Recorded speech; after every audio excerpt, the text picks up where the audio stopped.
Time for us now to move on to our third panel of the day, and one that I certainly am looking forward to. We're discussing the whole idea of health and well-being. And I want to discuss this in two ways. First of all, the role, vital role, I think it's safe to say, that the arts can play in the health and well-being of society in general, for starters. But I do want to bring that focus then back to the artists themselves, and we'll also talk about the health and well-being of those artists and some of the very sometimes interesting and sometimes disturbing statistics that are part of the report that we're talking about today, that basic income, the impact assessment for the first year of the event. So I'm going to welcome my three panelists to the stage with me now.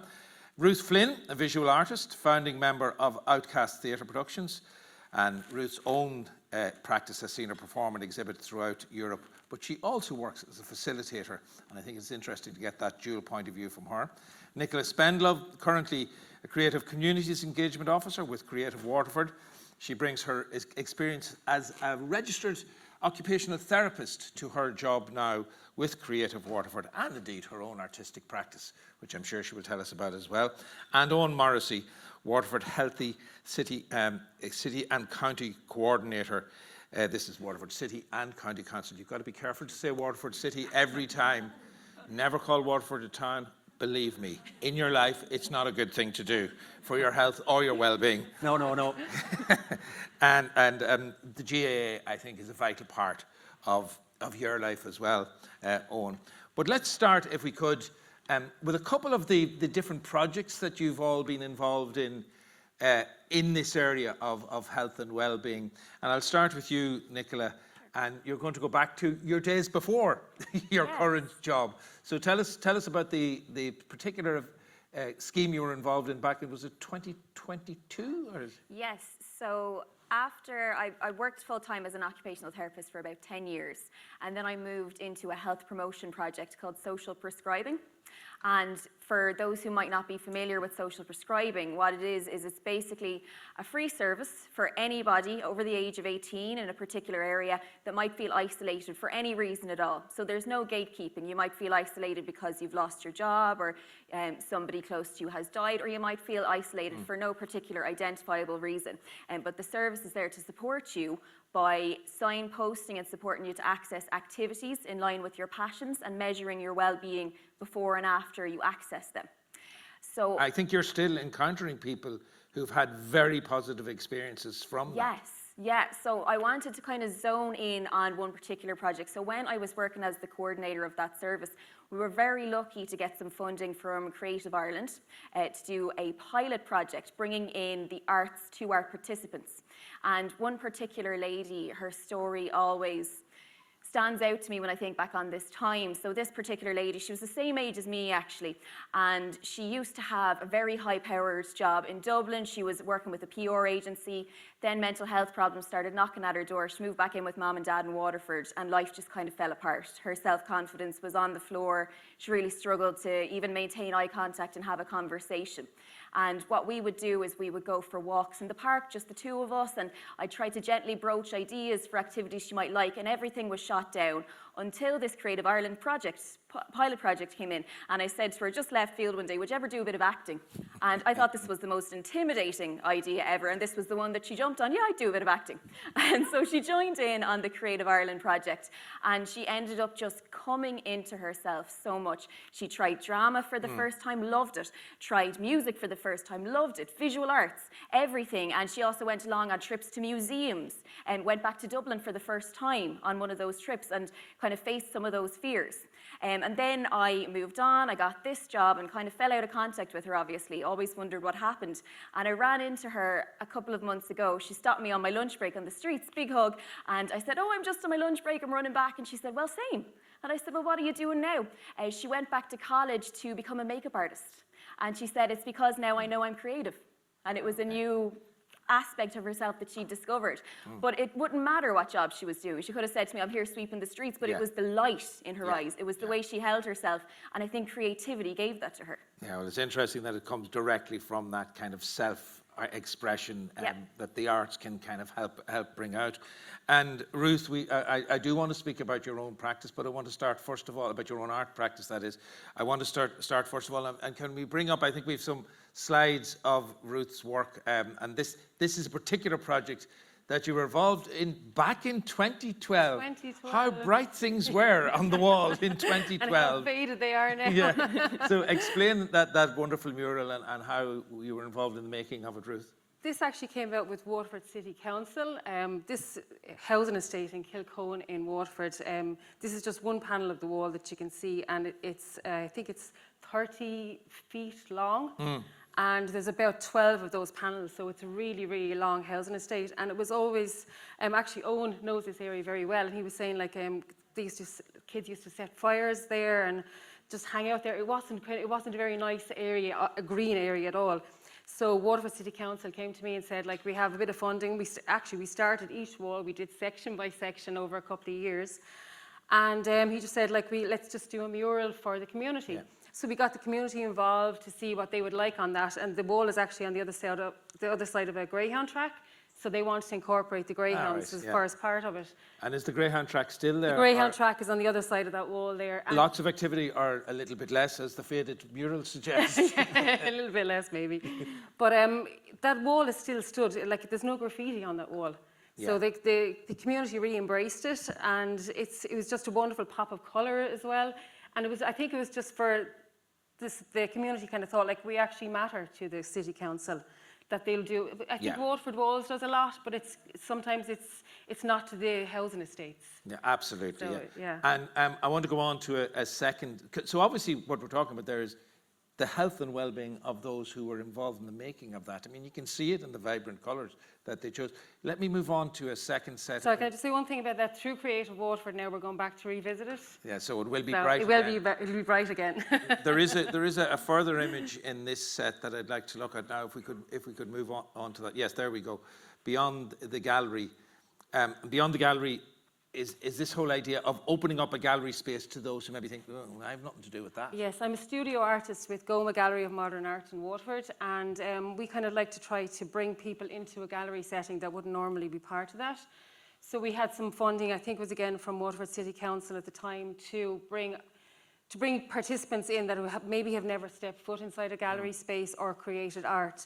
This group here was with Shine Discovery Mental Health Centre.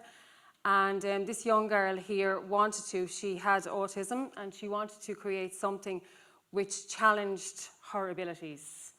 And as you can see, we made this doll, sculptural doll. It was made with reeds, it was made with paper, and each part of it, like even the crackling of the paper she would have had sensory issues with that. But she made the doll faceless because she herself would have problems like reading facial cues. So the doll really represented what she was. Yeah, and I think that idea that the face doesn't have the features, it's such a self-expression in terms of that young person. Yeah. That is clearly, the effect that has had on the people who partook it's visible there on that piece in front of us. You were involved on one of the projects that you want to highlight, which I love the sound of, I have to say, Playful Streets. We all remember the olden days when you could actually just go out and play in the street. You know, harder to do that now, and people are afraid to let their children out to play on the street. Yeah, definitely, Sean, I suppose, and I suppose my role in Waterford City County Council, is in the community section of Waterford City County Council, and we're always trying to find ways to engage better with the public. And I suppose one of these ways we found in the last couple of years was, I suppose, initiating a Playful Streets concept. And really what that is just knocking on someone's neighbourhood door, outside the front door, outside the garden, kids come out and play, and families come out and socialise. But something that really hit me on that and kind of related to the arts, about 2 years ago we were up in Tallow, which is the westest part you can go in Waterford, basically on the doorstep of Cork. And we just rocked up to a green, put loads of play equipment out, didn't really know what we were doing. And had a friend of mine with me, drove up from Passage, which is one side of the county, Passage East, and Tallow, which is the west part of the county. And just randomly out of nowhere, a lady came out of her door and was an artist. And she sat underneath a tree. And she had canvas painting with her. And she said to me, Owen, can I do this art with the children? And I said, wouldn't we think they're doing that? But she did that, and the kids just gravitated over towards the artist. This was a local lady involved in arts and just took it upon herself to come outside and get involved with the project. And I suppose from that now, we've actually included arts in nearly everything we do when we go out to community events, especially within the Playful Streets model. And I know that you've been very involved. If we need any adjudication done today, you're a GAA referee, so do you have the Hawkeye with you if we're looking to check? There's a lot of controversial decisions over the last few weeks. On my own county, Waterford against Limerick yesterday. Oh yeah. Unfortunate, but scratch the Waterford man and you'll find the GAA inside. Absolutely. But I suppose in a previous life, like Nicola, I would have worked for the Gaelic Athletic Association as a kind of development officer, development manager. And then I kind of got a role within the community and health department within the GA for 3 or 4 years there as well. And we very much kind of, we tried to be outside the tradition. Traditionally it's, play the sport, train, coaching coaches, but we're all very, very interested in the space of well-being. So we initiated a Going Well project for the junior cycle, the curriculum within the secondary schools, and we nearly had over 200 schools across the country running it. So that was very impactful and had a lot of artistic kind of elements within it. And I was wondering about that. I mean, they're often divided. They are part of Minister Martin's remit. Sport, tourism, the arts, culture, they are all part of that very large remit. Do you see a big dividing line? Because often it's, is he sporty? Is she sporty? Or are they interested in music or dance or the arts? That division is often put down there. Yeah, I suppose, me coming here today, I felt like that bit of an imposter syndrome. I was hoping everyone could up and do a bit of glue shock tea, a bit of exercise and stuff. But I suppose, so I kind of came into this role as kind of a bit of an imposter, really, in terms of knowing about the art. And, luckily enough, people mentioned earlier on, having that multidisciplinary team around you, the ecologists, the farmers. Interesting what Aidan said earlier on about, how art opened up his kind of attitude in terms of as a farmer, being able to tell his story. Absolutely, and I only found out this morning that Kitogues have a little bit more of a right side of your brain, it's more artistic. So I suppose since I came into this role and others, it's learning to work across the disciplines and learning to work within the local authority sector in terms of working with different sections of the local authority, similar to the department, obviously working across the different names in terms of sport, tourism and culture. That is so important because you learn so much after other colleagues who are expertise in certain things. And don't be afraid to change what you're actually doing. Yeah, and also not to silo things, just put them into one place and that's it. Absolutely. I'd like you briefly then just to talk about a project that you know is on the way, Nicola, and that you're very excited about. Yes, so we got the most wonderful news last Wednesday. So there was a call out for pitches in a specific health and wellbeing fund for Creative Ireland, and we received word on Wednesday that our application was successful, and we're going to be going ahead doing a 2-year project where we're going to be measuring the effects of creativity on the second year post-bereavement. So this was something that when we heard about this fund, we went out, we met with different healthcare providers in our community, different members of the community, different services, and they all identified this real gap for people in that second year after a bereavement. And grieving people themselves also said this to us, that in year 1 there was so much to do logistically, and also people kind of flocked around them, and then in year 2 you're expected to kind of go back to work, get over it, why are you still upset? And what we wanted to do was to examine, well, we strongly believe that there's going to be positive effects if we examine the role of creativity in self-soothing with grief, but we want to actually examine that and bring in a proper research team and do this in a very structured way so that we can provide hard evidence to the HSC and other bodies that support people and let them know, look, creativity, it's not just a nice bonus thing, it's not just a luxury, it's actually a very serious health promoting tool that we need to take seriously. And there we have, several examples there of how the arts are helping people in the community in general. I want to talk about the health and well-being of artists as well, and I come particularly to you on this one, Ruth. That facilitative work that you were doing in the painting of the mural, and particularly working with that young person with autism, you came into that area, that facilitating area, as an artist. How big a shift was that in your mind? You're totally green, really, kind of coming into it, because you think like you come in and you're just going to be painting lovely pictures, but you kind of forget when you come from college that you actually have to like deal with all these individuals. Now, sometimes it can be easier, I suppose, when you're working with kids, because you kind of know how you can deal, you can kind of work with, you've been around a lot of kids. But when you come in with like individuals, this second group that I worked with, this group had mental health issues, and you have to navigate all of that. You're listening to their problems, you absorb that.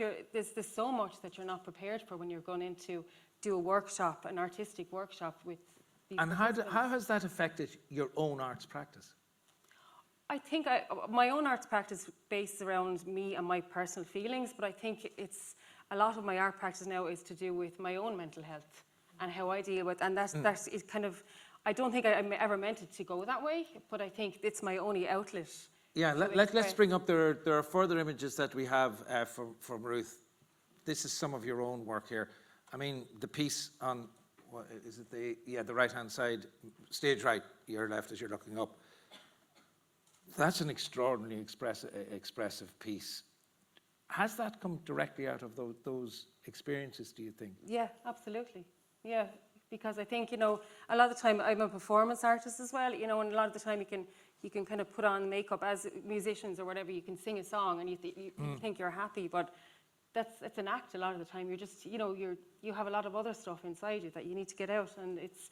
Then I like to give me a sense of what was in your mind in A Modern Day Parable. It's funny that Nicola's actually talking about grief there now. A Modern Day Parable came about after I lost my own dad. And it was like, this is my feeling of the lights reflecting on my face. But it was a performance piece, but it was like feeling kind of like almost drowning and not knowing where to go. So I'm being consumed by the water, really, in this one. Owen, when we put our artists become involved in this type of work, they need a lot of support and protection. Yeah, only recently we had an event, and it was kind of in a public space, open space, not your traditional studio or place where I would have perceived an artist to be, and that's been a very generalistic statement, not knowing enough about the system and learning as I go along. All of a sudden, the artist was setting up and she was getting her drawings and canvases on the ground and all of that, and all of a sudden the ice cream truck started coming along, ding, ding, ding, ding, ding, and all the kids just ran across the ice cream truck and I suppose left the artist, and I was so conscious that, oh no, I've got this wonderful artist here, talented person here, and no one is engaging with her. But luckily enough, a couple of minutes later, the kids started grabbing. Ice cream man went and she came back over. But I suppose, I went over speaking to the artist and, and asking her about, would this be a typical normal setting that you're working in? Now, surprisingly, she said yes, but my preconceptions was that, going into the state of the mind of the artist, that's not really a typical place. An artist might be in an open space with loads of kids running around, little families, but that's just very much learning curve for me. And also, I think, Ruth, you spoke to me in our briefing call about your own need for therapy after some of the very difficult situations you were in. Well, my main job is I work in Ashery addiction treatment centres, so we use art as a therapeutic tool in addiction recovery. So 3 days a week, I'm working with people who are detoxing from drugs and alcohol, and I'm working with individuals from the age of 15 upwards. And, you can't but absorb those stories. You're And the therapy? And I pay for my own therapy because I have no other outlet. I have a little bit of art to do, but sometimes at the end of the day, the last thing I want to do is pick up a paintbrush or create art because I'm too tired. The space is gone. And you mentioned that, Nicola, about as an occupational therapist, you kind of go. Yeah. So number one, when I was going into those settings, I had 4 years of training behind me. So it's absolutely bizarre to me that we expect an artist to just jump in with no training and know what to do. And number two, any caring role that I had mandatory therapy once a month, which was paid for by my employer. And I don't know that I would have been in a good mental state without that. Just wanted to get those points made, but now I want to turn back to the report and look at some of the statistics there. If you could, Ruth, would you spend your time working purely as an artist and not as a facilitator? I would love to, absolutely. And that's what this graph shows, I think. It shows us, you can see weekly hours spent working outside the arts, the control group up at the top there, and it's rising slightly across the year. And those on the payment, steep fall, and then it does rise slightly again in the second 6 months. That dividing point is the 6th month of the year. We shouldn't be asking artists, I think, that to work outside of their practice just to make ends meet. This is picking up on points that we made earlier. Nicola? Absolutely, yeah, absolutely. I think we spoke briefly in our briefing call. You asked me about my own practice and would I ever go full-time with that, and we spoke a little bit about, I previously went part-time with my main job and tried to do my practice part-time, and I found that the drop in my mental health wasn't worth the joy I was getting from my practice, so I decided to keep it as a hobby, and that was because of suddenly jumping into that instability and getting the sense of it. Like, I think artists are so brave. When I see people doing this full-time, I think I didn't have that bravery in me. It's incredible to have that much passion for your creativity, but we shouldn't ask it of people. And look at this table, figure 14 here, that shows us the top 2 bands here where people were asked about their life satisfaction. How satisfied are you, to give it a broad term? You can see the control group on the top and the payment group on the bottom. At the beginning, when there was no payment, they were more or less the same. Look at the difference on the bottom. The control group hasn't changed at all. They're still, at that level of satisfaction. And here we have on the bottom how much of an improvement there is with the payment group. But the statistic that really bothers me is this one. This brings us back again to comparisons with the general population. Have you felt depressed or downhearted in the last 14 days, I think was the particular term? Or past 4 weeks, I beg your pardon. I know there's a big difference between depression and downheartedness, but let's put that to the one side at the moment. The 74% is yes, the control group. The 61%, yes, a reduction, is the BIA recipients. And the one on the left is the society in general. That's a phenomenal statistic. I mean, I kind of find myself upset even looking at it. It's shocking, really, and I suppose that, us working in public health, is the whole aim is to keep people out of, I suppose, clinical settings, etc. And it shows the power of what policy can do, and policy makers, what they can do to make a difference. And I suppose, as Tom mentioned earlier on about that sense of belonging, I know that 2000 control group, or that 2000 group who received the BIA, had so much incremental benefits, and not just incremental, mental health benefits, sense of belonging, sense of security, all those things compared to the 1000 that were not in the general public. So it just shows the power of what a positive policy can make on individuals working in this space, which it really should continue. Yeah, and I suppose that one, and let us be very happy about the statistic in society in general. We'd love that to be lower as well. Clearly, we'd love it to be well below 32%. But it's probably due to interventions like the sort of things that you're talking about that we have that type of thing in that measurement in the general community, Nicola.